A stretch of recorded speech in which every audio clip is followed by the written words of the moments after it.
Zorgen over zwemvaardigheid bij kinderen en 20 jaar cel voor Syriër uit Capelle. Maar er gebeurde meer deze week. Een overzicht van dag tot dag. De reddingsbrigade maakt zich zorgen over de zwemvaardigheid van kinderen die deze zomer weer veel op het strand te vinden zullen zijn. Ze hebben door de coronamaatregelen lang niet kunnen zwemmen. Voor ouders geldt vooral, let op, ga er niet vanuit dat je kind het diploma vorig jaar gehaald heeft en dat ze nog kunnen zwemmen. Dus train extra, kom eventueel bij reddingsbrigade oefenen, maar let ook de eerste paar keren meer op. Door corona zijn zwembaden lang dicht geweest, waardoor kinderen lange tijd niet hebben kunnen zwemmen dus. Dat heeft niet alleen gevolgen gehad voor hun zwemvaardigheid, maar ook voor het uithoudingsvermogen. Maar het is niet iets waar alleen de kinderen last van hebben. Niet alleen de zwemvaardigheid van kinderen ging achteruit. Ook voor de reddingsbrigade zelf is het alle hens aan dek. Het is voor ons heel druk. Deze opleiding voor de lifeguards die vandaag examen doen heeft ook een jaar vertraging opgeleverd. 12 strandwachten van de posten op Walcheren doen dus een jaar later examen dan gepland. Ze merken dat ze weinig hebben kunnen oefenen. De leden die bij ons zwemmen, daar merken we dat het niveau echt een stuk is teruggelopen. Ja, ik had wel weer opnieuw moeten trainen om die 400 meter te kunnen halen. Het lifeguard-examen voor de strandwachten is dus extra spannend dit keer. Nou, er gaat straks een paar zwemmers in problemen komen. Daarvoor krijgen ze een melding van de reddingspost en aan hun de taak om die op te lossen en die mensen veilig naar de post te brengen. 2 zwemmers in problemen en we gaan 1 zwemmer erheen sturen om daar assistentie te verlenen over. Ja, dat is begrepen. Je hebt net het eerste deel van het examen gedaan. Hoe ging het? Best wel goed.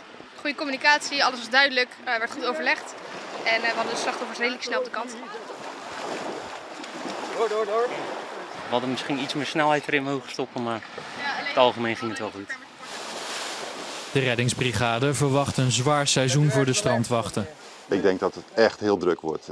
Volgens mij zit Zeeland bomvol en dat betekent voor de strandwachten gewoon echt hard werken. Maar mocht er iets misgaan, de strandwachten zijn er klaar voor. Ze zijn alle 12 geslaagd. In de Zeeuwse prikstraten worden veel studenten van Scalda ingezet. De studenten doen er ervaring mee op en hebben meteen een zinvolle stage te pakken. Goedemorgen. Aan welke kant had u een vaccinatie gewild? Doe maar links, voor jou het makkelijkste. Ja, dat is... Anne Rut van Beek is 17 jaar en doet de opleiding voor doktersassistenten. Ze prikt bij wijze van praktijkonderwijs en moet goed richten. Mag je arm lekker laten ontspannen? Nou, moeilijk is wel om een beetje de goede plek van de prik te bepalen. Maar dat ondertussen heb ik dat wel een beetje onderhand. En ik vind het gewoon leuk om met de mensen in contact te zijn en gewoon ze te helpen en zo. Dat vind ik echt leuk. Nieuwe vaccins voor priklijn 9 alsjeblieft. Maar voordat er geprikt kan worden, moeten de vaccinaties opgetrokken worden. Dat doet de 16-jarige Lois de Leeuw. Het is niet iets wat je elke dag doet, zeg maar. Maar ik heb het wel heel erg naar mijn zin hier zo.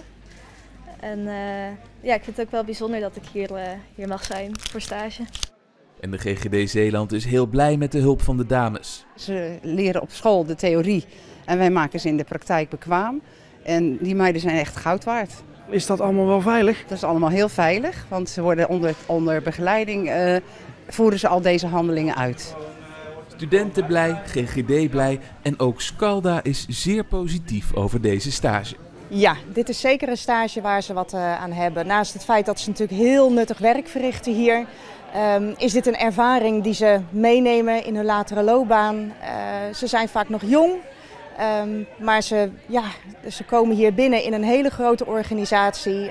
Ze leren natuurlijk wat medisch-technische handelingen, maar ze leren ook omgaan met mensen, met collega's, plaatsen in een organisatie. Dan toch de grote vraag, is er al een keer iemand flauw gevallen toen je een prik zette? Bij mij nog niet, gelukkig.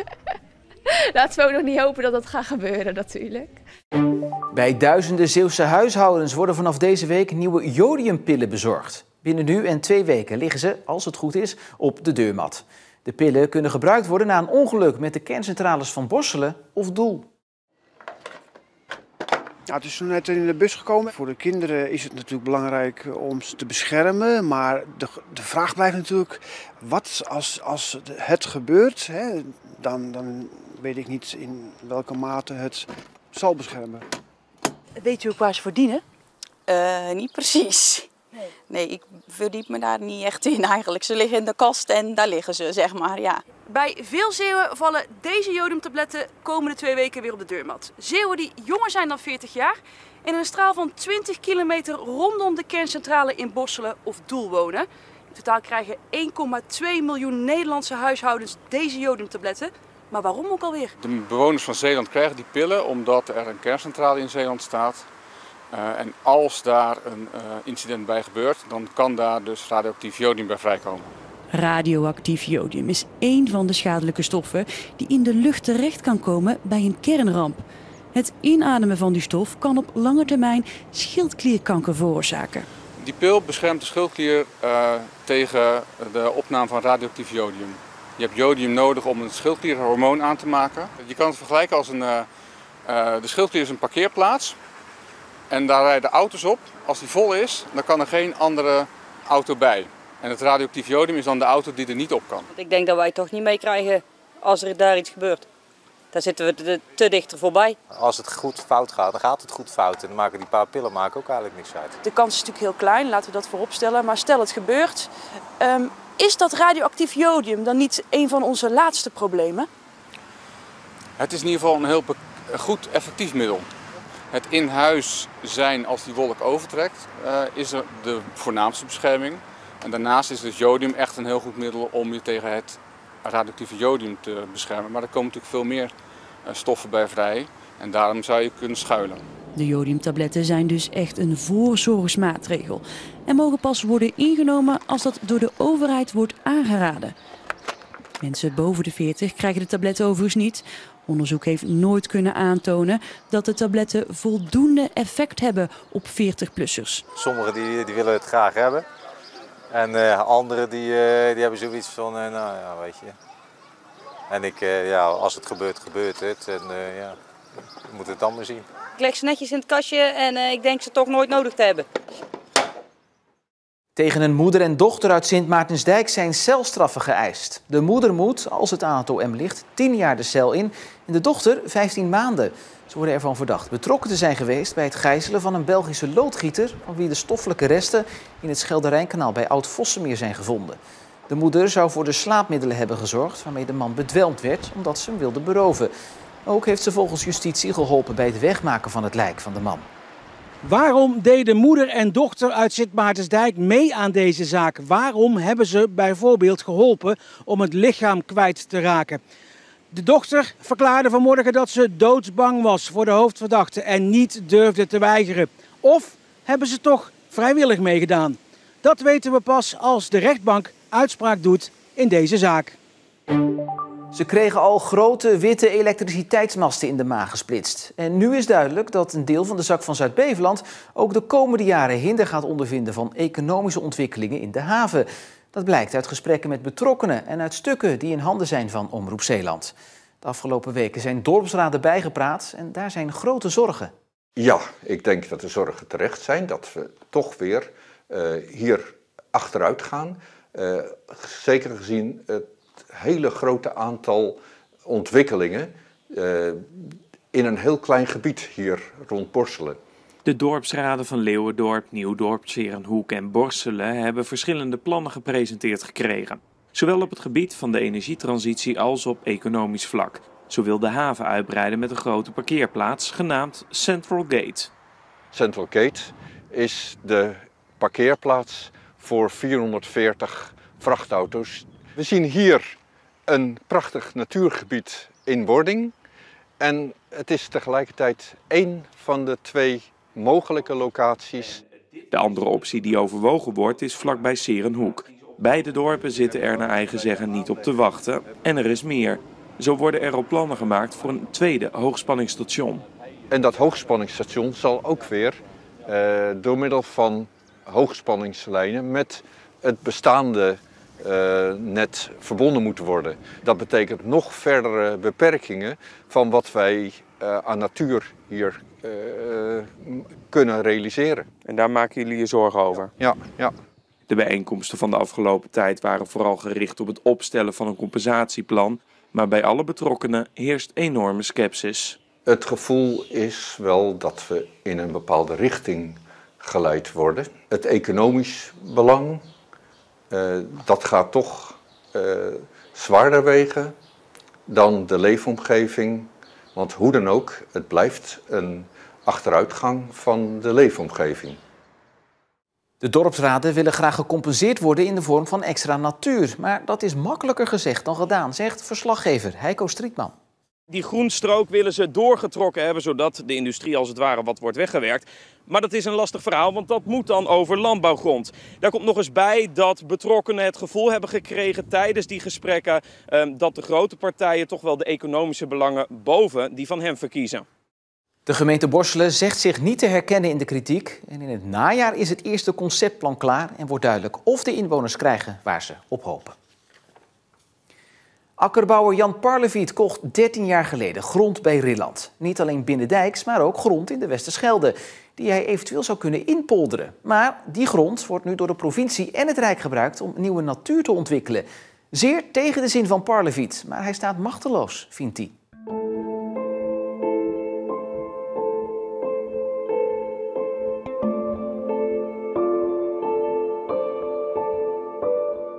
Er is overleg, maar ik heb totaal niet het gevoel dat ik ergens over kon onderhandelen of dat ik enige invloed op hun besluiten kon leggen. En dat zit de akkerbouwer die 13 jaar geleden zijn ogen liet vallen op Rillandse grond en er Westerschelde grond bij kreeg, niet lekker. Provincie Zeeland en het ministerie van Infrastructuur en Waterstaat willen buitendijkse natuur creëren. En daarom komen er 2 strekdammen op Parlevietse grond. Het is toch al natuur. Als ik zie hoeveel vogels er van eten net ook. Prachtige lepelaars zagen we daar rond en andere watervogels. Ja, wat geweldig. En straks dan gaat het aanslippen, dan krijgen we alleen maar ganzen. Daar heb ik last van. Want die ganzen gaan naar de overkant van de dijk en gaan daar op uw grond. Die gaan inderdaad hier rusten en bij ons in het restaurant komen ze eten.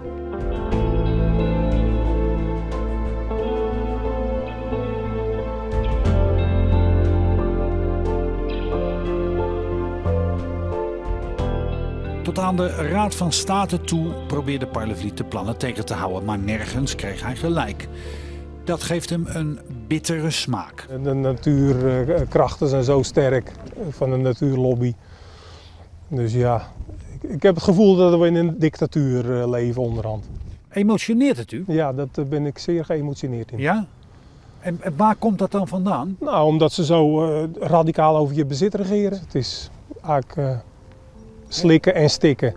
Geen schoren en slikken, maar slikken en stikken. Slikken en stikken.